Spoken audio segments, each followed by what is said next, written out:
ಪೊಲೀಸರು ಅಕ್ಕಪಕ್ಕದ ಜಿಲ್ಲೆ ಮತ್ತು ಮಹಾರಾಷ್ಟ್ರ, ಗೋವಾ ರಾಜ್ಯಗಳಲ್ಲೂ ಕೂಡ ಈ ಮೃತನ ವ್ಯಕ್ತಿಯ ಚೆಹರೆಗಳ ಬಗ್ಗೆ ವಿಚಾರಣೆ ಮಾಡಿದಾಗ ಎಲ್ಲೂ ಕೂಡ ಯಾವುದೇ ಮಿಸ್ಸಿಂಗ್ ಕಂಪ್ಲೇಂಟು ದಾಖಲಾಗಿರೋದು ಕಂಡು ಬಂದಿರೋದಿಲ್ಲ. ಆದರೆ ಈ ಬಗ್ಗೆ ನಮ್ಮ ಆಲೂಗೆರೆ ಪೊಲೀಸರು ಒಂದು ಒಳ್ಳೆ ಕೆಲಸ ಮಾಡಿದ್ದಾರೆ. ಆಲೂಗೆರೆ ಪೊಲೀಸ್ ಠಾಣಾ ವ್ಯಾಪ್ತಿಯ ಇಟ್ನಾಳ್ ಗ್ರಾಮದಲ್ಲಿ ಒಬ್ಬ ವ್ಯಕ್ತಿ ಕಾಣೆ ಆಗಿದ್ದಾನೆ ಅನ್ನೋಂಥ ಮಾಹಿತಿ ನಮ್ಮ ಪೊಲೀಸರಿಗೆ ಬರುತ್ತೆ. ಏನು ಕಂಪ್ಲೇಂಟ್ ಇಲ್ಲ, ಏನಿಲ್ಲ. ಇದು ಸುಮಾರು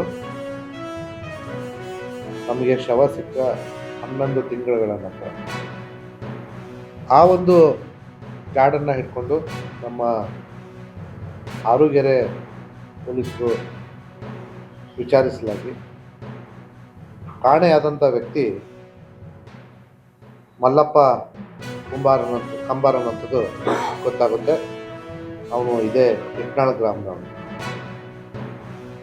ಅವನಿಗೆ ಈಗಾಗಲೇ ಮದುವೆಯಾಗಿ ಹೆಂಡತಿ ಮತ್ತು ಮಕ್ಕಳು ಇರುವಂಥ ವಿಚಾರ ಕೂಡ ಗೊತ್ತಾಗುತ್ತೆ.